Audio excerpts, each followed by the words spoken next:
una persona que no debo andar. Y voy a sentir todas esas cositas que se sienten en la guatita, esas cositas, porque son, ¿cómo se llama? Procesos químicos. Pero cuando yo lo hago en el espíritu, con la persona indicada, eh, ¿cómo se llama? En espera, en búsqueda de Dios, voy a sentir todas esas cosas, pero en el espíritu. Y es más, todas esas cosas van a ser bendecidas espiritualmente por Dios. ¿No? Por lo tanto, voy a poder vivir en más plenitud esas cosas que las viviera en el pecado. Amén, hermano. Entonces, ahí hay una breve explicación, ¿cómo se llama? Espero que le haya quedado claro, de cómo nuestros miembros pueden servir a la justicia o al pecado. Pero vamos a seguir porque me estoy demorando mucho y este estudio da como para una pura clase, no para dos. Ya, sigamos. Primera de Corintios 2, 15 y 3, 1, como vimos, habla de el hombre espiritual. Dice, no les pude hablar como a espirituales, sino como a carnales. Por lo tanto, está hablando de que existe un hombre espiritual. ¿Ya? Y ese hombre espiritual ha negado su carne. Está la carne todavía. Puede que haya una influencia del diablo externa. Incluso puede ser que algún demonio de repente pueda entrar, pero inmediatamente él lo va a sacar. ¿Ya? Pero ha sabido negar su carne y no andar en las cosas de la carne, sino que ha hecho morir las obras de la carne con el Espíritu, como dice en el texto. En Juan 6:63, el Señor Jesucristo dice, las palabras que les he hablado son espíritu y son vida. La carne para nada aprovecha. Por lo tanto, el hombre espiritual ha entendido que la carne para nada aprovecha y no la usa. Pero vemos el ejemplo de Pablo que pese a ser un hombre espiritual, aún decía, veo todavía que en mis miembros hay otra ley, esto es en mi carne, mora el mal. Por eso no se van las luchas, pero las luchas van siendo diferentes a medida que yo avanzo y voy venciendo. Ya, ahora, ¿en la carne operan demonios? Sí, y es bíblico. Mateo 24-28 habla el Señor Jesucristo de las águilas, cuando él dice de que donde haya carne, ahí se juntarán las águilas. Y aunque es un texto bíblico profético, sí tiene un trasfondo espiritual importante, porque es un texto bíblico profético que hace referencia a Apocalipsis, donde dice de que en el Armagedón, cuando venga el Señor Jesucristo, ¿cierto? Va a venir un ángel que diga, venid todas las aves del cielo y comed carnes de reyes, de jefes, de príncipes, etcétera, etcétera. Cuando el Señor Jesucristo venza a la bestia, al falso profeta y a todos los que están con él. Entonces las aves del cielo, ¿dónde van a estar? Donde haya carne, donde haya cuerpo muerto. Y según Romanos 7:24, como ya leímos, Pablo dice el cuerpo de esta muerte refiriéndose a la carne. ¿Ya? Y en Mateo 13, del 4 al 19, que es la parábola del sembrador, dice de que las aves del cielo vienen y comen la semilla y que esas aves del cielo son los demonios que quitan la palabra de Dios en el corazón. Entonces, ¿quiénes son las aves del cielo? Satanás y sus demonios. ¿Y qué es el cuerpo muerto? Es la naturaleza pecaminosa. Donde haya naturaleza pecaminosa, van a haber demonios. Si un cristiano, porque una cosa es tener luchas contra la carne y la otra que es andar derechamente en la carne. Si un cristiano persiste en andar en la carne, se va a contaminar con demonios. Independientemente que en su espíritu habite el Espíritu Santo, porque al que no toca a Satanás es a lo que es nacido de Dios, pero la carne sí la puede tocar. Entonces, cuando yo tengo a esta carne negada, ¿cierto? Es que voy a tener la influencia de Satanás externa. Amén, hermanos. Ejemplo, Mateo 16, 22 al 24. Pedro. Entonces, Pedro dice al Señor Jesucristo, Señor, ten compasión de ti y no vayas, ¿cómo se llama? A Jerusalén para que no te acontezca esto. Entonces, dice el Señor Jesucristo, dice, y le habló a Pedro y le dijo, apártate de mí, Satanás, porque no pones las cosas, porque no pones la mira en las cosas de Dios, sino en las de los hombres. Y después dijo, si alguno quiere venir en pos de mí, niéguese a sí mismo. Porque el que quiere salvar su vida la perderá, y el que la perdiere por causa de mí, la ganará. Entonces ahí hay una tremenda enseñanza, hermanos. Primero de que Pedro, pese a que había tenido la revelación en su espíritu de que el Señor Jesucristo era el Cristo, el Hijo del Dios viviente, porque el mismo Señor Jesucristo dice, esto no te lo ha revelado carne ni sangre, sino mi Padre que está en el cielo. Pero al rato después entró Satanás, ¿dónde? En su carne, aquí. Y Jesús reprendió a Satanás, pero hablándole a Pedro, porque sabía que dentro de Pedro se estaba manifestando el diablo. Entonces, ¿un cristiano puede tener demonios? Claro que sí, hermano. Por eso que es necesario nosotros andar en el espíritu. La puerta abierta para cualquier contaminación espiritual es el pecado. Esa es la causa. Nosotros tenemos que atacar la causa, no las ramas. Amén. Ya.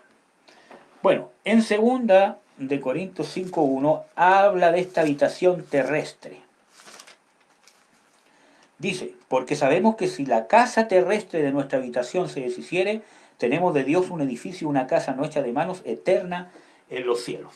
Aquí está hablando de la casa, nuestra habitación terrestre, está hablando de nuestro cuerpo. Si ustedes leen todos los textos que siguen, se van a dar cuenta que está hablando del cuerpo espiritual y del cuerpo natural, ¿ya? O terrenal. Por lo tanto, en el incrédulo habita, y ahí yo le puse el monito, el viejo hombre. Está solito, ¿verdad? Y está bajo el príncipe de la potestad del aire. Ahora, ¿cómo yo paso de aquí a allá? Colosenses 2:13 dice, estando muertos en delito y en pecado y en la incircuncisión de vuestra carne, os dio vida juntamente con Cristo. ¿Ya?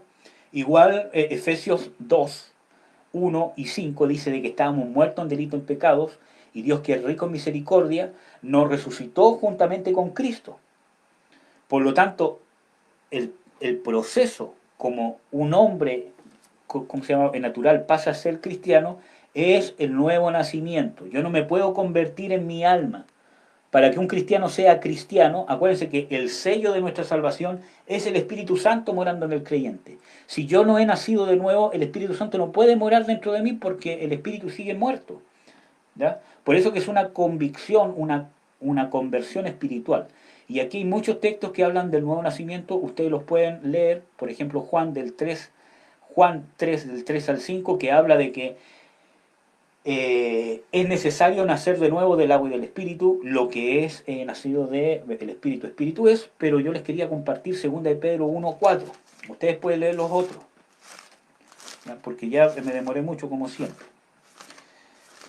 2 de Pedro 1:4. Y esto es sumamente importante para que entendamos que es por el nuevo nacimiento. Todo cristiano debe nacer de nuevo. O sea, para ser cristiano hay que nacer de nuevo. 2 de Pedro 1:4 dice, por las cuales cosas, o sea, por las cuales nos son dadas preciosas y grandísimas promesas, para que por ellas fuésemos hechos participantes de ¿qué? De la naturaleza divina, habiendo huido de la corrupción que está en el mundo por concupiscencia. Por lo tanto, aquí está hablando de la conversión, porque dice habiendo huido. ¿Cómo nosotros participamos de la naturaleza divina o de esta nueva naturaleza, de este espíritu o de lo que es nacido de Dios? A través de la conversión, habiendo huido, dice, de la corrupción del mundo. Ahí está hablando de la conversión. Ustedes pueden leer los otros textos que están ahí. Por lo tanto, ¿cómo paso de aquí a acá? A través del nuevo nacimiento. Y en 1 de Pedro 2, del 1 al 2, dice, dejando pues toda malicia y todo engaño y fingimiento y envidia y todas detracciones, desead como niños recién nacidos la leche espiritual sin engaño, para que por ellas crezcáis en salud. Por lo tanto, cuando un hombre se convierte, bueno, cuando yo hablo de hombre y cuando la Biblia habla de hombre, tanto de hombre espiritual, del viejo hombre o del nuevo hombre, está hablando no de un hombre como género, está hablando de un hombre como humanidad.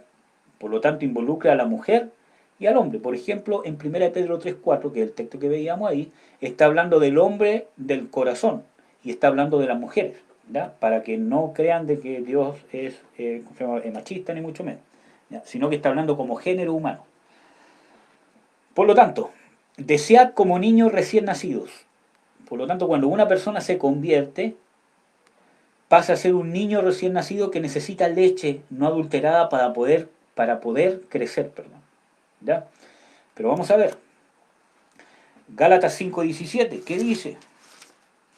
Creo que es que los que son de Cristo han crucificado sus pasiones con sus deseos, o las pasiones con sus deseos, o la carne con sus pasiones y deseos.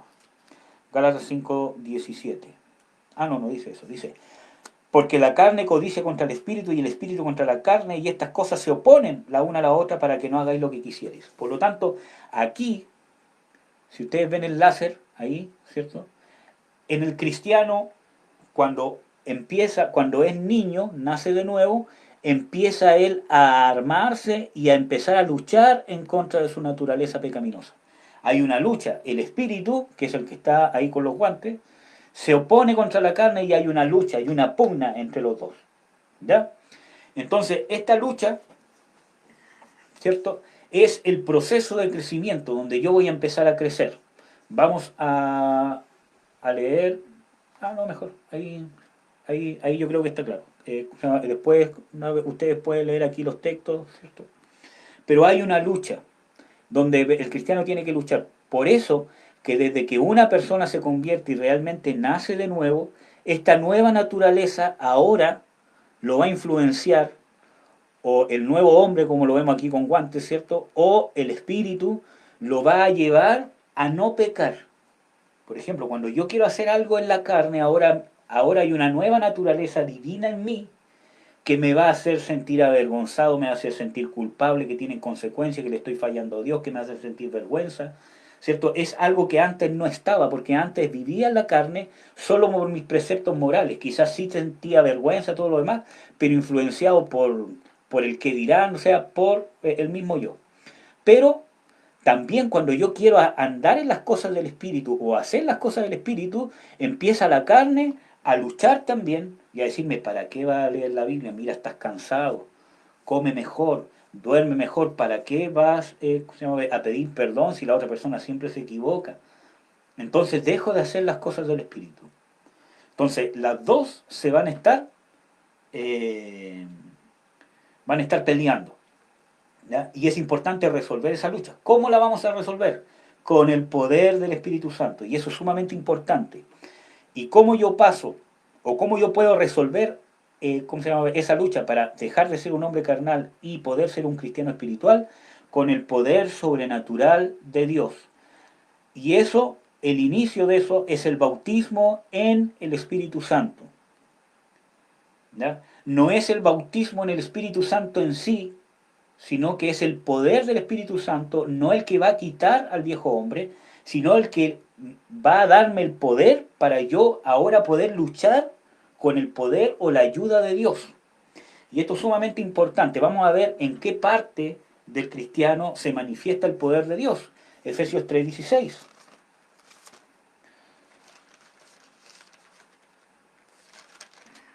Efesios 3:16 dice, que os dé conforme a las riquezas de su gloria el ser corroborados con qué? Con potencia o con poder. ¿Dónde? En el hombre interior por su espíritu. Entonces, ¿dónde yo recibo el poder de Dios del Espíritu Santo? En el hombre interior. Por lo tanto, según Efesios 3:16, es aquí en el Espíritu donde se manifiesta el poder de Dios que va a influenciar sobre mi alma y mi cuerpo. Entonces yo para poder resolver completamente esta lucha, yo tengo que fortalecer a mi hombre espiritual. Yo a los jóvenes siempre, ¿cómo se llama? Siempre, ¿cómo se llama? Les digo, hay dos cosas que hacer. Hay que fortalecer al hombre espiritual. ¿Cómo? Con las cosas del espíritu. ¿Y las cosas del espíritu qué es? Oración, palabra, perdón, reconciliación, responsabilidad, perdonar, callar, respetar, someterme a las ¿cómo se llama? Autoridades, ordenarme, convertirme, ¿cómo se llama? Arrepentirme. Todas esas cosas son las cosas del espíritu, congregarme, adorar. Pero no solamente me tengo que enfocar en fortalecer a este gallo que está acá, sino tengo que desnutrir, le digo yo ¿cómo se llama? A los jóvenes, tengo que desnutrir al hombre carnal, o sea, tengo que quitarle comida. El mundo, las cosas de la carne, todas esas cosas tengo que empezar a desnutrirlo, quitarle comida. ¿Amén, hermanos? Ya. Sigamos. Entonces, sumamente importante. Ahora vemos ejemplo, por ejemplo, en Hechos 19:2, Pablo se encuentra con algunos discípulos en ¿cómo se llama? Éfeso, y les preguntan que fueron bautizados y ¿cómo se llama? Ellos le dicen que fueron bautizados en el bautismo de Juan el Bautista. Y él los rebautiza en el nombre de Jesús y les impone las manos, ¿cierto?, para que puedan recibir el Espíritu Santo. Y ahí hay otro ¿cómo se llama? Ejemplo de Hechos 10:47, para que vean que los mismos apóstoles, lo que más les importaba, que el cristiano pudiera recibir el Espíritu Santo, pudiera recibir el bautismo del Espíritu Santo. Ahora, ¿cuál es el malentendido?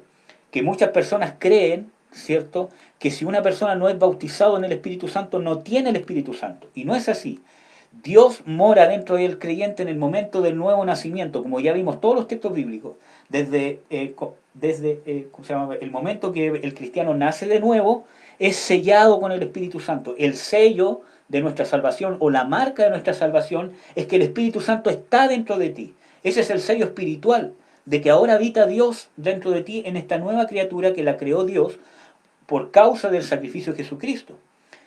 Pero el bautismo del Espíritu Santo es cuando el poder de este Espíritu Santo ahora se manifiesta y yo soy llenado del poder de Dios y esto lo tengo que mantener en el tiempo, hermano. Porque el bautismo en el Espíritu Santo no es hablar en lenguas. Hablar en lenguas es una señal, ¿cierto? Pero el bautismo del Espíritu Santo es ser llenado del poder de Dios. Y eso tiene evidencias. Así como el nuevo, ¿cómo se llama? El nacimiento también tiene. Pero el cristiano debe mantenerse en las cosas del Espíritu y mantenerse en la llenura del Espíritu Santo. Y hay, ¿cómo se llama? Ejemplos bíblicos de eso, pero no lo vamos a ver por causa del tiempo. ¿Ya? Entonces, el hombre espiritual ha sabido negar, subyugar su naturaleza carnal. Ahora, aquí vemos al hombre espiritual, que ya ahí ven al hombre, ¿cómo se llama? Musculoso. Esa es, ¿cómo se llama? Una foto que me saqué yo. No, hermano, ya tengo puro rollito ya. Bueno, cómo el hombre espiritual venció a la carne. Esto no es que la carne desaparezca, como yo les digo, ¿cómo se llama? A los jóvenes. Nunca van a dejar de sentir deseos, pero eso se van a ir apaciguando. Sus luchas con el tiempo van a ir cambiando, porque ustedes van a ir venciendo ciertas áreas en su vida. Y mientras se mantengan en las cosas del Espíritu, ¿cierto? Van a ir teniendo el poder por medio del Espíritu Santo para poder vencer a la carne. Siempre van a haber deseos, siempre van a haber, ¿cómo se llama?, tentaciones. ¿Cómo se llama? Pablo dice, veo otra ley en mis miembros, siendo apóstol, hermano, llevando quizás cuántos años. Por lo tanto, siempre van a estar esas cosas, pero yo voy a empezar a tener la victoria. Cada vez el hombre carnal va a tener menos influencia sobre mí. ¿Ya? Y hay, bueno, ahí ustedes ven Gálatas 2:20, que se los voy a leer, y esto es sumamente lindo, este texto. Con Cristo estoy juntamente crucificado, no vivo ya yo, mas vive Cristo en mí. Y lo que ahora vivo en la carne, lo vivo en la fe del Hijo de Dios, el cual me amó y se entregó a sí mismo por mí. Por lo tanto, para poder vencer la carne, yo me tengo que identificar completamente en lo que ha hecho Dios con mí. O sea, en mí. Yo me tengo que identificar con el hombre espiritual y no con el hombre carnal. Pese a que esa carne todavía está en mí. ¿Cuál es el problema? Cuando yo no alcanzo a encontrar esa identidad en Cristo Jesús. Porque como yo siempre anduve en la carne, ¿cierto? Después cuando soy cristiano, como sigo teniendo los mismos deseos, las mismas pasiones, las mismas concupiscencias que luchan contra lo que yo quiero hacer para Dios, entonces creo que soy yo el que se opone a Dios. Pero tú tienes que entender desde que tú pasaste de aquí a salvación, ya no eres la carne, hermano. Es más importante lo que ha hecho Dios en ti que lo que ha hecho el pecado. Entonces, tenemos que empezar a identificarnos, como Pablo dijo, pero ahora en el hombre interior me deleito en la ley de Dios. Miserable de mí, ¿quién me librará del cuerpo de esta muerte? Pero gracias doy a Dios por Jesucristo. Entonces, tú te tienes que identificar con el Espíritu. Mujer, hombre de Dios, hermano, hermana, en Cristo Jesús. Tú eres el hombre espiritual que Dios ha puesto en ti. Eso es lo que eres tú, porque Dios te ha hecho eso. En Juan 1 del 12 al 13 dice, a todos los que le recibieron, a los que creen en su nombre, les dio potestad de ser hechos hijos de Dios, los cuales no han sido engendrados ni de voluntad de carne, ni de voluntad de varón, ni de voluntad de sangre, sino por voluntad de Dios. Por lo tanto, tú has sido engendrado por voluntad de Dios. El diablo va a intentar hacer que tú te identifiques con tu carne. Mira, estás haciendo las mismas cosas que hacía antes. Ese ya no eres tú, esa es tu carne. Y ese es tu peor enemigo contra el cual tienes que batallar y tienes que hacerlo negar. Pero tenemos que identificarnos con nuestro espíritu. Porque si no, no le estamos creyendo a la obra que Dios ha hecho en nosotros.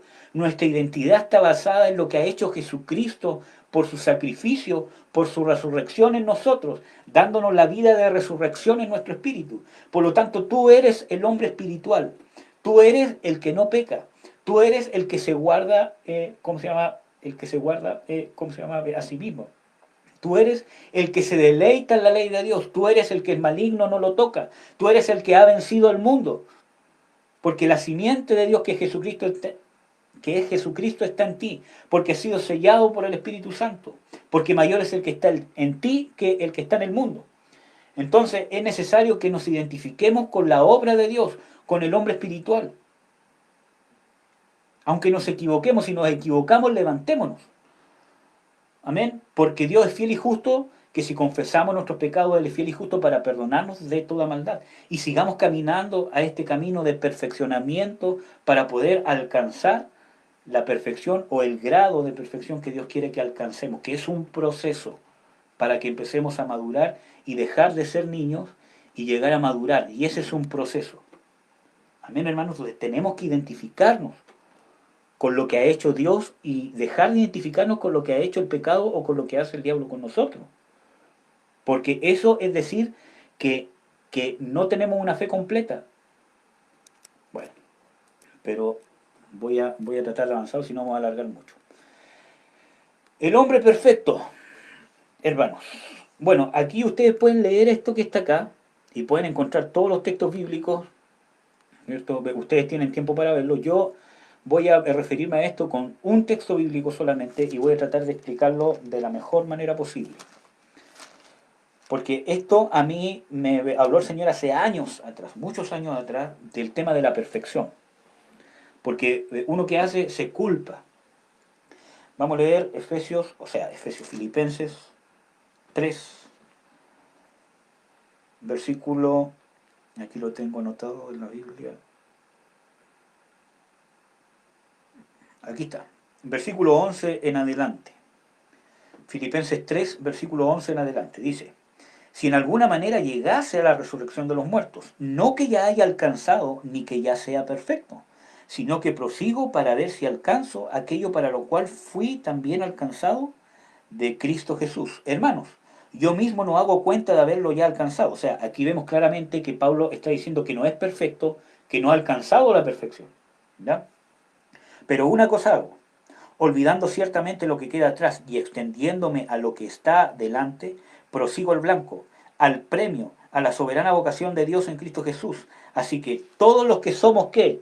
Perfectos, esto mismo sintamos, y si otra cosa sentís, esto también os revelará Dios. Entonces, aparentemente es contradictorio, porque en el versículo 11-12 dice de que Él no es perfecto, que no pretende haberlo alcanzado ya, pero después dice, en el versículo 15, de que los que somos perfectos. Entonces uno dice, pero ¿cómo? Si dice primero que no es perfecto, después dice que sí es perfecto.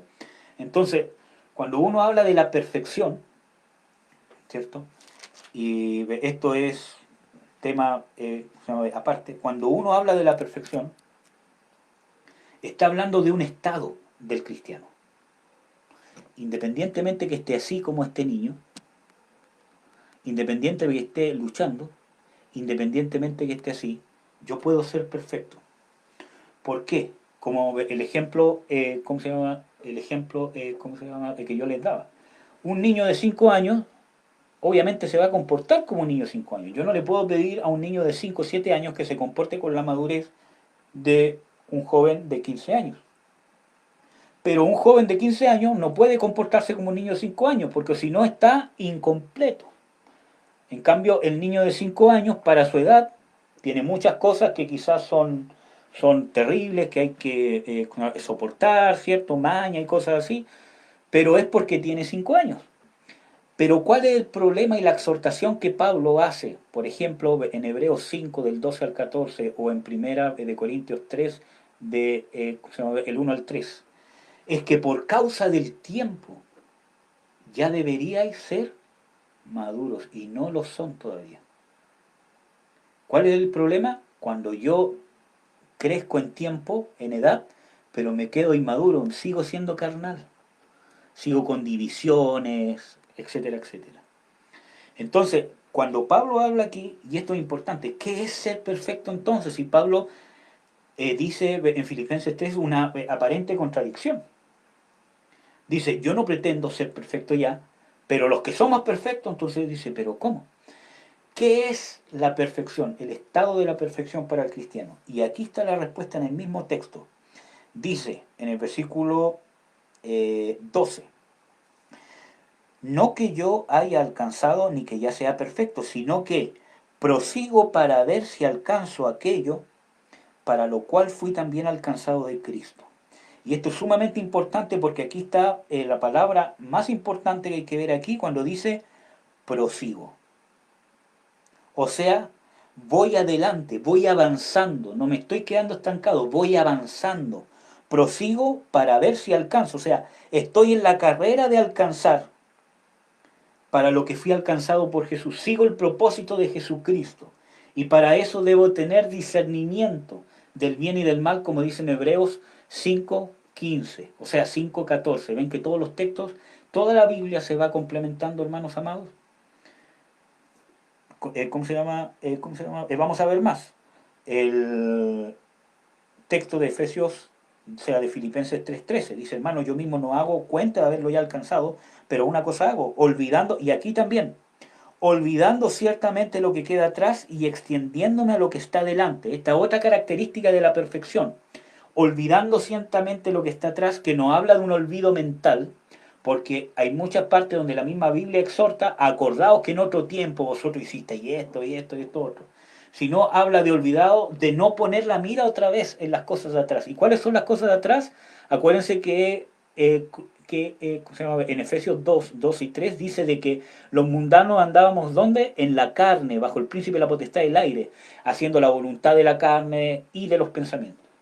Entonces, olvidando lo que queda atrás, o sea, ya no poniendo la mira en eso, ya no haciendo esas cosas, prosigo y miro hacia adelante. Ese es el estado de perfección. Ahora tengo las cosas puestas en Jesús y hay más textos que pueden ¿cómo se llama? Complementarse cuando dice poner la mira en las cosas de arriba donde está Cristo. O dice puesto los ojos en Jesús, el autor y consumador de la fe. Y eso no es algo, ¿cómo se llama? Metafórico. Ay, voy a poner los ojos en Jesús, qué lindo. No, sino se trata de hacer, de descubrir la voluntad de Dios para mi vida de una forma práctica. Practica la voluntad de Dios con tu papá, con tu mamá, con tu cónyuge, con tus hijos, con tu hermano en Cristo. Ahí estás poniendo la mira en las cosas de arriba y dejando las cosas de atrás. Si antes yo era rabioso, si era ladrón, si era todo eso, ¿cuántos textos dicen? Dejada la mentira, y tantas cosas, ¿cómo se llama? Por ejemplo, el que hurtaba no hurte más, etcétera, etcétera. Entonces, es ese cambio, dejar la nueva naturaleza, ver que todo está hablando exactamente de lo mismo. Entonces, de eso se trata la perfección. Y vamos a leer Filipenses 3:14. Prosigo al blanco, al premio de la soberana vocación de Dios en Cristo Jesús. Entonces, esa es la perfección cuando yo estoy totalmente enfocado al blanco. Partí recién, tengo muchas cosas todavía pero tengo la vista puesta en el blanco perfecto. Y de ahí empiezo a avanzar. Soy perfecto. O otro que lleva años, que ya tiene luchas que ha ganado, todo lo demás, y también tiene su mirada puesta en el blanco perfecto. Acuérdense que la palabra pecado es errar al blanco. La palabra pecado en el griego es errar al blanco. O sea, un cristiano puede estar pecando y no necesariamente está en abierta oposición a Dios, sino el blanco está desviado. O sea que no está perfecto. Si yo parto con un avión de aquí hasta, ¿cómo se llama?, Canadá, ¿cómo se llama?, en línea recta, y ¿cómo se llama?, me desvío 1 grado, voy a partir o voy a, ¿cómo se llama?, llegar 100 kilómetros, ¿cómo se llama?, es más lejos de lo que yo quería llegar.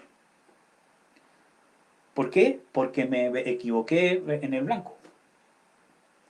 Entonces, hermanos, la perfección es estar en ese caminar, descubrir la voluntad de Dios, estar descubriendo la voluntad de Dios. Pero ese era un tema aparte, perdonen, hermano. Pero el hombre perfecto es, por ejemplo, en Efesios 4, del 12 al 13, dice de que todos, ¿cierto?, de que han sido puestos pastores, evangelistas, apóstoles, maestros, etcétera, para perfección de los santos, para que todos alcancemos la imagen y la estatura de Cristo, aún al conocimiento de un varón perfecto. Por lo tanto, el hombre perfecto, ¿cierto?, es el creyente que ha alcanzado la madurez espiritual y en quien la imagen de Jesucristo ha sido plenamente reproducida. ¿Ya? Esa es la voluntad de Dios, es el objetivo final de Dios con el creyente. Amén. Y hay texto bíblico, por ejemplo, en Romanos 8, 29, dice de que todas las cosas, ¿cómo se llama? Todas las cosas nos, ¿cómo se llama?, ayudan a bien, en el versículo 28, pero el 29 dice, para que seamos formados a la imagen del Hijo, y Él sea el primogénito entre muchos hermanos. ¿Ya? Bueno, entonces ya, hermano, usted habló de la carne, del espíritu, ya lo entendí, pero ahora ¿qué hago con la carne? Entonces, primero, y ahí están los textos bíblicos para que ustedes lo puedan ver, hay que despojarlo. Efesios 4:22, despojaos del viejo hombre que está viciado con los deseos de error. Entonces, despojarlo. ¿Qué significa despojar? Desposeer mediante un acto violento. El despojo es quitar las cosas de valor que tiene otra persona o otro reino, ¿cierto? Por lo tanto, ¿cómo yo lo voy a despojar? Que es un sinónimo que yo le conversaba a, ¿cómo se llama?, a los jóvenes, es desnutrir la carne, quitarle poder, quitarle las cosas que hacen rica a nuestra carne. Celos, contiendas, divisiones, fornicación, enojos, pleitos, hechicerías, herejías y todas las obras de la carne que ustedes pueden ver en toda la Biblia. Amén. Despojarlo. ¿Cómo se llama? ¿Cómo se llama? Ejemplo práctico. Si una de mis debilidades es el alcohol, yo tengo que luchar por no consumir alcohol o no ir con amistades o ¿cómo se llama?, las relaciones que alimentan mi carne o ponerme en situaciones que me van a llevar a caer en la carne. Entonces yo tengo que cuidar las películas que veo. Si yo estoy 5 horas diarias pegado en el televisor o 6 horas diarias pegado en el televisor viendo quizás qué cosa, obviamente estoy dándole de comer a mi carne. Y en vez de despojarla, ¿qué estoy haciendo?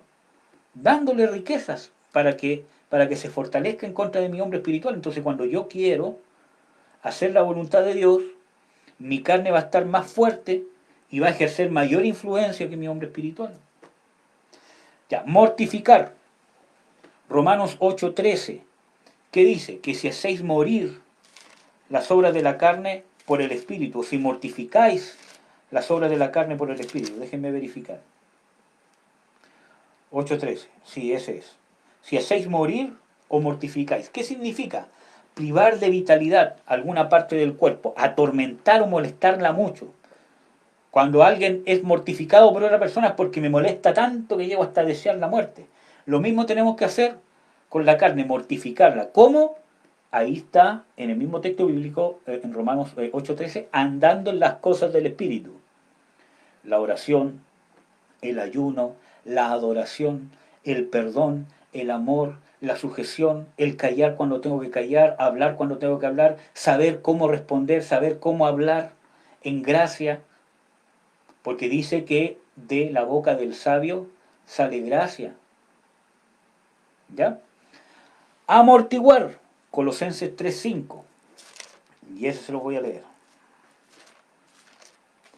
Colosenses 3:5 dice, amortiguad pues vuestros miembros que están sobre la tierra, fornicación, inmundicia, molicie, mala concupiscencia, avaricia, que es idolatría.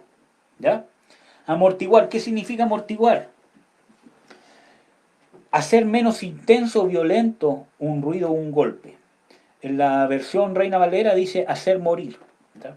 Pero en realidad cuando dice hacer morir, ¿cierto? Está hablando de amortiguar. Por ejemplo, un vehículo tiene amortiguadores que tienen una gran función, que es mantener las ruedas del vehículo siempre pegadas al suelo para que el vehículo pueda tener más estabilidad. ¿Ya? Pero también tiene una función sumamente importante de que amortigua las imperfecciones que hay en el suelo. Por lo tanto, el vehículo no se mueve como debería moverse porque tiene un amortiguador. O sea, el golpe que llega tendría que causar un cierto efecto en el vehículo, pero este es minimizado por el amortiguador y causa un efecto pero menor. Entonces, cuando dice amortiguad, dice amortiguad pues vuestros miembros que están sobre la tierra, habla de que yo tengo que amortiguar, o sea, hacer menos intenso, ¿ya? Hacer menos intenso o violento lo que se mueve en mi carne. Ahí dice fornicación, todas esas cosas. Tengo que hacerlo menos intenso. ¿Cómo lo hago? Haciendo la obra de Dios. Por ejemplo, hermano, ¿por qué es tan terrible el tema de la pornografía en un joven? Porque cuando una persona empieza a masturbarse, ya sea hombre o sea, ¿cómo se llama? Mujer, o empieza a ver pornografía, o empieza a pololear, y empieza a tocarse con el pololo, con la polola, etcétera, etcétera. O a darse besos y a excitarse, y los sueños y todo eso. Cuando un niño ve pornografía o empieza, a masturbarse, su cuerpo se activa sexualmente. Por lo tanto, su cuerpo va a empezar a pedirle saciar ese placer sexual. Es igual que una persona que es activa sexualmente. Hermanos, cuando una persona se casa, ¿cierto? Ya llega una costumbre en su cuerpo donde su cuerpo le pide cierta actividad sexual. ¿Por qué? Porque su cuerpo se acostumbra. Entonces, cuando un joven o un niño ve pornografía o está en todas estas cosas, es lo mismo que si fuese activo sexualmente, por lo tanto la lucha es terrible. Entonces yo tengo que amortiguar, hacer morir, ¿no? O sea, hacer morir estas pasiones que están dentro de mí, que no quiere decir, todo joven va a tener un impulso sexual, pero yo tengo que amortiguarlo, no darle, o sea, yo tengo que, colocarle un amortiguador. O sea, me tengo que alejar de las cosas que lo van a potenciar, hacer menos violento, menos intenso ese deseo sexual que tengo. Por dar, un ejemplo. Está el tema de la gula también. Yo tengo un instinto de poder comer. Dios hizo hormonas que me van a causar hambre, ¿no? Pero yo tengo que hacer menos intenso eso. Pero si yo voy a una pastelería, si yo estoy con gente que está comiendo, si yo sé que tengo un problema con eso, entonces yo tengo que amortiguarlo. El mismo tema con el sueño, con un montón de cosas. ¿Ya? Subyugar. Primera de Corintios 9:27. Se los voy a leer. Yo, por si acaso, tengo la versión 1909. Primera de Corintios 9:27. Pucha, ya me demoré un montón. ¿Ya? Pero que ya estoy por terminar. Si solamente queda esta diapo, ya no quedan más. 9:27. Antes, hiero mi cuerpo y lo pongo en servidumbre, no sea que habiendo predicado a otro, yo mismo venga a ser reprobado. Y aquí no está hablando de herir físicamente el cuerpo, sino que lo pongo en servidumbre. O sea, ¿cómo yo pongo en servidumbre algo? Que yo lo hago siervo de otro. Yo hago mi cuerpo, ¿cierto? Que sea siervo de las cosas del Espíritu. Si mi boca era siervo del pecado para mentir, ahora yo la hago siervo de Dios para declarar palabra de Dios. Si ¿cómo se llama? En mi boca antes era para, ¿cómo se llama? Maldecir, ¿cómo se llama? A mi cónyuge o para, ¿cómo se llama? Hablar, ¿cómo se llama? Palabras ásperas. Dice, y tú eres aquí y allá y fea o feo o flojo y todo lo demás. Ahora yo voy a poner en servidumbre en mi boca. Estas ganas que tengo de decir eso, yo lo voy a poner en servidumbre, lo voy a someter, lo voy a subyugar a bendecir.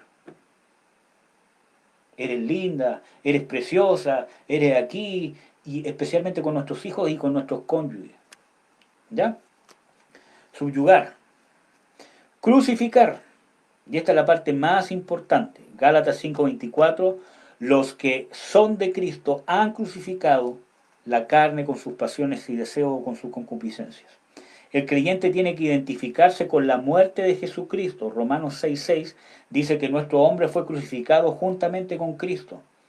Y en más, dice que el creyente debe pensar o considerar que estamos muertos para el pecado. Y esa es una acción que parte de mi voluntad, que yo tengo que convencerme que estoy muerto para el pecado, y eso parte con la identificación con mi hombre espiritual. Entonces debo despojarlo, mortificarlo, amortiguarlo, subyugarlo, crucificarlo. Me identifico con la muerte de Jesucristo. ¿Cómo? Acuérdense que el Señor Jesucristo dice en, ¿cómo se llama? Hebreos 12, versículo 3, aquel que sufrió tal contradicción de pecadores contra sí mismo. O sea, dice, reducid vuestro pensamiento a aquel que sufrió tal contradicción de pecadores contra sí mismo, para que no os fatiguéis en vuestros ánimos desmayando, o sea, para que no perdáis la batalla contra la carne. ¿Por qué? Porque si alguien me insulta, porque si yo tengo deseos de comer, porque si yo quiero hacer lo que se me antoja, porque si no me quiero someter a la autoridad, porque no quiero bendecir a mi hijo porque mi hijo es como las tristes, o como un cónyuge, yo tengo que identificarme con la muerte y el sacrificio de Jesucristo. Él sufrió tal contradicción de pecadores contra sí mismo, porque yo soy pecador, merezco el castigo eterno, esto y mucho más de lo que me está pasando, aunque sea injusta la situación. Pero el Señor Jesucristo, que no lo merecía, recibió algo mucho peor. Entonces, desde esa convicción yo parto y digo, bueno, si el Señor Jesucristo guardó silencio, si el Señor Jesucristo clamó y dice, Padre, perdónalos porque no saben, si Él me perdonó haciéndole eso, ¿cómo yo no voy a perdonar? Y esa es una de las maneras más efectivas. Yo voy a, ¿cómo se llama?, tomarme la libertad de agregar dos cosas más. ¿Ya? Voy a agregar dos cosas más, ¿cierto? Primero, la negación. Acuérdense que vimos que el Señor Jesucristo decía en Juan 6, déjenme darle el texto, Juan 6:63, dice, la carne para nada aprovecha. Y en Mateo 16, del 22 al 24, cuando el Señor Jesucristo reprende al diablo que estaba en Pedro, dice, cualquiera que quiere seguir en pos de mí, dice, niéguese a sí mismo. El que quiera salvar su vida, la perderá. Y el que pierda su vida por causa de mí, la ganará. Entonces, otra forma es negarse a tu yo, a ti mismo, a tu visión. La negación también. Entonces, yo le pondría un punto más, negarse. Negarse al yo, negarse a mi voluntad, negarse a mis sentimientos. Y, ¿cómo se llama? Le agregaría otro punto, que está en Pedro, o sea, en Primera de Pedro, si mal no recuerdo.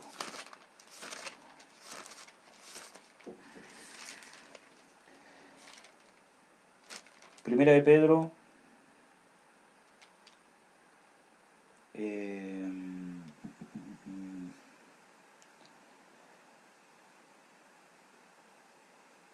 aquí, Primera de Pedro 2:11. Otro punto que es abstenerse. Abstenerse, cuando yo estoy en abstinencia es porque estoy luchando por no hacer algo. Entonces dice en 1 Pedro 2:11, amados, yo os ruego como extranjeros y peregrinos que os abstengáis de los deseos carnales que batallan contra el alma. Amén, hermanos. Entonces yo quería terminar solamente con una cosa. Antes de... Yo siempre me demoro más de lo que digo, hermanos, así que van a perdonarme. Yo sé que los estudios son largos, pero como es un video, ustedes lo pueden parar, poner pausa, ir al baño, hacer pipí, tomarse un té, verlo al otro día, como ustedes quieran, ¿ya? Yo creo que si estuviésemos en una sala ¿cómo se llama? Con gente, yo creo que máximo me demoraría una hora, un cuarto a lo mucho, porque uno aburre. Pero, hermanos, lo que yo eh, quería poder ¿cómo se llama? Transmitirles, ¿cómo se llama? Finalmente, de que muchas veces yo he visto de que hay muchos extremos. Por ejemplo, hay personas que creen que ser carnal, ¿cierto? O que para ser espiritual yo no tengo que tener sentimientos, hermano. Y eso es una mentira. Voy a correr esta camarita para acá. Entonces, eso es una mentira, ¿ya? Dios no quiere que nosotros dejemos de tener sentimientos, porque yo he conversado con hermanos que llegan y, ¿cómo se llama? Me dicen, oye, ¿sabes qué? ¿Cómo se llama? Lloré y, ¿cómo se llama? Me hicieron sentir mal porque ¿cómo se llama? Lloraba. Entonces yo dije, ¿pero por qué? ¿Cómo se llama? Si, ¿cómo se llama? El Señor Jesucristo lloró. Entonces, el tema está que Dios no quiere que uno deje de sentir alegría, felicidad, tristeza, pena. O sea, es obviamente que Dios no quiere que nos mantengamos, ¿cómo se llama?, en la pena ni, ¿cómo se llama?, en la tristeza. Él quiere que uno viva con gozo. Pero van a haber situaciones que nos van a causar pena y nos van a causar tristeza, que son parte de nuestros sentimientos, ¿verdad? Que son parte de nuestra alma. Dios no quiere anular nuestra voluntad, al contrario, quiere que nuestra voluntad pueda estar sujeta a su ley, voluntariamente, valga la redundancia. Tampoco quiere, ¿cómo se llama?, anular nuestra capacidad de razonar, sino que quiere que nuestro entendimiento sea reformado. Entonces, quiere que nuestros razonamientos razonen en su palabra y en encontrar que su voluntad es lo más beneficioso para el hombre y deleitarse en su gracia. Por eso Pablo dice, y me deleito en el hombre interior, en la ley de Dios. Entonces, ¿qué pasa? Voy a dar un ejemplo. Por ejemplo, el Señor Jesucristo hubo una oportunidad donde dice que Él se gozó y habló. Eso está en Lucas 10. Entonces dice de que Él se gozó en el Espíritu y exclamó, Padre te alabo, o sea, Padre creador del cielo y de la tierra, te alabo, Padre, porque has escondido estas cosas de los grandes y las has revelado a estos pequeñitos. Dice de que se gozó, y dice que se gozó en el Espíritu, y no es la única vez que dice que se gozó en el Espíritu. Entonces, ¿qué pasó ahí? El Señor Jesucristo es el ejemplo y es la perfección, ¿verdad? Es el ejemplo máximo para seguir. Él es el perfecto, Él es la perfección, Él es el hombre perfecto al cual uno tiene que proseguir al blanco. Entonces, Él era un hombre lleno del Espíritu Santo, y aquí voy a cambiar un poco la imagen, voy a volver a colocar la camarita para que vean mi carota un rato. Entonces, como Él era un hombre lleno del Espíritu Santo, el Espíritu de Dios que estaba en su espíritu causó un gozo espiritual. Y ese gozo espiritual se transmitió a sus sentimientos que estaban gobernados por el Espíritu Santo. Porque, ¿cómo se llama? No fue un gozo carnal, no fue un gozo, ¿cómo se llama? Un deleite en una cosa pecaminosa o en algo sin ninguna trascendencia eterna, sino que fue un gozo espiritual. Y eso se transfirió de su espíritu a su alma. Él sintió ese sentimiento de gozo. Cuando él sintió ese sentimiento de gozo, era su alma que estaba respondiendo a lo que estaba pasando en su espíritu. Y cuando sintió eso, ¿cierto?, provocó en su cuerpo una reacción que se exteriorizó y se relacionó con el mundo exterior donde estaban sus apóstoles, donde estaban todos.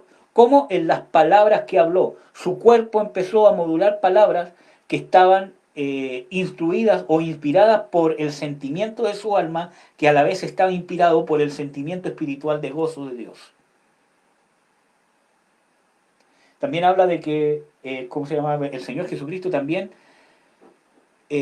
bueno, cuando, ¿cómo se llama? Por ejemplo, una tristeza espiritual. Cuando yo, ¿cómo se llama? Por ejemplo, siento el pesar de Dios por el pecado de, ¿cómo se llama?, un hermano. O la tristeza de Dios que me lleva al arrepentimiento. ¿Cómo se llama? Pablo dice de que la tristeza según Dios lleva al arrepentimiento, de que ya no hay de qué arrepentirse. Porque es una tristeza espiritual, la contrición del Espíritu Santo por causa de un pecado, ya sea de un hermano que cae o de mi propio pecado.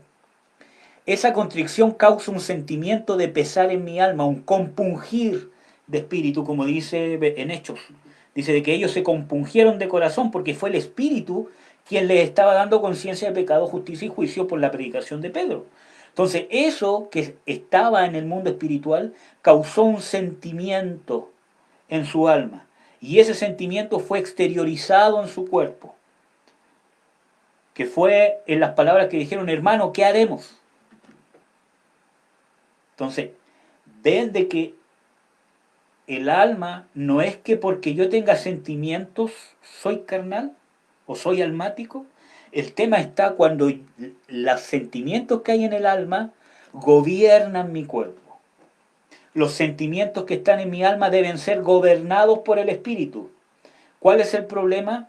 Que desde que el hombre pecó con Adán, el Espíritu murió y quedó a la cabeza del ser humano el alma. Por eso que vive en la voluntad de su mente, la voluntad de la carne. Pero ahora que somos renacidos, es necesario que nosotros aprendamos, porque es necesario aprenderlo, que el espíritu debe gobernar el alma. Ya el alma no es la que manda. Y hermano, nosotros venimos una vida entera viviendo en el alma. Por lo tanto, nos va a costar aprender. Y una de las formas, si ustedes leen Hebreos 4, que es un texto que ya vimos, Hebreos 4, versículo 12, si mal no me equivoco, versículo 14. Hebreos 12, sí. Porque la palabra de Dios es viva y eficaz y más penetrante que toda espada de dos filos, y que alcanza hasta partir el alma y aún el espíritu. O sea que la palabra de Dios, ya sea por predicaciones, pero principalmente por tu lectura bíblica, que tú busques el rema de Dios. Acuérdate que lo que es nacido de Dios es del agua y del espíritu. Del agua, que es la palabra, y del espíritu, que es la acción del espíritu y la palabra. Eso se llama rema de Dios. El rema de Dios, ¿cómo yo puedo activar el rema de Dios? Cuando busco con un corazón íntegro en la Biblia. No por querer tener conocimiento, no por querer hablar, o porque el otro hermano habla mucho la Biblia, así que yo quiero que no quedar mal, sino cuando yo busco con un corazón íntegro para conocer a mi Dios, siendo pobre de espíritu, en humildad, en humillación, delante de Dios. Entonces, esa palabra va a ser una división entre mi alma y mi cuerpo. Va a separar lo que es mi alma y mi cuerpo. Y la palabra de Dios, el rema de Dios, me va a enseñar a discernir qué es mi alma y qué es mi cuerpo. Y de esa manera yo voy a poder decirle a mi alma que se sujete a mi espíritu. Por ejemplo, en el Salmo 103 dice, bendice alma mía a Jehová y no olvide ninguno de sus beneficios. Bendice alma mía a Jehová. ¿Quién le está hablando al alma? El espíritu. El hombre espiritual que quiere bendecir a Jehová, pero el alma que no lo quiere bendecir, porque las situaciones son adversas, porque por su cuerpo están entrando sensaciones que no lo dejan creer, pero la fe viene del espíritu. Entonces el espíritu que cree le dice, bendice alma mía a Jehová, pese a todas estas cosas, porque Él es el que perdona todas tus iniquidades, Él es el que sana todas tus dolencias, Él es el que rescata del hoyo, de tu vida, Él es el que te corona de favores y misericordias, el que sacia de bien tu boca, de modo que te rejuvenezcas, como el águila, Él es el que hace justicia y derecho a todos los que padecen violencia. Entonces, la fe viene del Espíritu, hermano, porque la fe es de Dios. Acuérdense que Jesucristo es el autor y consumador de la fe, por lo tanto es de naturaleza espiritual la fe, no es una convicción almática. Por lo tanto, muchos cristianos muchas veces creen que al negar sus sentimientos son espirituales. No ríen, no lloran, intentan no emocionarse. Entonces, él es espiritual porque no tiene sentimiento. Hermano, nada que ver. Nada que ver. Eso es ser carnal. porque eso es activado por el yo, por la soberbia. Yo quiero tener el control de mis emociones. ¿Y cuál es el problema? Cuando yo dejo que mis emociones gobiernen mis decisiones. Y ese sí es un problema. Entonces, yo tengo que dejar que mi espíritu influya sobre mis emociones. Y eso se hace con el rema de Dios, eso me va a enseñar a discernir el espíritu del alma, y andando en las cosas del espíritu yo voy a alimentar al espíritu y buscando la llenura del Espíritu Santo. ¿Ya? Por eso que fue bueno haber hecho primero el estudio de los bautismos, ¿ya? Para entender bien qué es el bautismo del Espíritu Santo. ¿Cómo se llama? Por eso es que no me referí tanto a eso. ¿Ya? Y también sobre el arrepentimiento, sobre la conversión, sobre el nuevo nacimiento, que son cosas que ya hemos visto, y sobre la fe. Porque ahora ya sabemos, o por lo menos los que han visto los estudios, ¿cierto? Más o menos qué es la fe. Entonces, eso, hermanos, eso era lo que quería agregar. ¿Ya? Ahora, ese es un extremo, negar mis emociones. Mis emociones deben ser controladas por el espíritu, pero yo no puedo perder mis sentimientos. ¿Ya? El problema es cuando me dejo gobernar por mis sentimientos. Y el otro extremo es cuando creo que todo lo que siento es del espíritu. Y ese es un extremo muy peligroso. Todo lo que siento es del espíritu. ¿Ya? Y no todo lo que siento del espíritu. Yo tengo que aprender a discernir qué es de mi espíritu y realmente qué es de mi alma. No porque Dios me haya usado una vez o porque Él me haya dado una revelación, profecía, una, dos, tres, cuatro, cinco, seis, 10 veces, quiere decir que nunca me voy a equivocar en discernir, ¿cómo se llama?, la voz de Dios. Es más, nosotros vamos a aprender cuando nos equivoquemos, hermano. Me adelanté. Hay veces que yo he pensado que Dios me ha dicho algo y resulta que después yo me doy cuenta de que no era Dios el que me lo dijo, pese a que sentí una sensación muy espiritual. Entonces, eso me ha llevado a qué? A aprender, a esperar, a esperar confirmación de Dios, a buscar la guianza de Dios. Amén, hermano. Entonces, no todo lo que siento viene de Dios. El rema de Dios me va a ir enseñando. Amén, hermanos. Espero que este estudio haya sido de bendición. Perdón la gran demora, pero quería terminar este estudio en una pura clase, porque eso, yo creo que la mayoría de los cristianos tienen claro este tema. ¿Ya? Acuérdense que en la carne operan los demonios, por lo tanto un cristiano sí podría tener demonios si persevera en la carne. Por eso que es necesario someterse a liberación si es necesario. ¿Ya? Pero la causa y la cura no es la liberación, es negar la carne, abandonar el pecado. Amén, hermanos. Un abrazo, que Dios los bendiga mucho. Espero que esto haya sido de bendición. Nos vemos el próximo jueves. Vamos a comenzar con otro estudio doctrinal. Y eso. Un abrazo. Gracias por conectarse, a todos los que se conectaron. A todos los que están conectados, a los que se conectaron, voy a saludar a mi esposa, que está ahí conectada, a la hermana Romina Contreras, al pastor Carlos Contreras, a Luis González, a Ramón Pinto Muñoz, que tiene que haberlo visto por unos segundos seguramente, a la hermana Cristina, bendición hermana, a Cristian, ¿cómo se llama? Cristian Vázquez, un saludo hermano, que Dios te bendiga mucho, a el pastor, ¿cómo se llama? Vladimir, un abrazo, bendiciones a todos los que se han conectado y a los que no me aparecen aquí, bendiciones, y a los que están viendo el video después, bendiciones, Dios los bendiga mucho, gracias.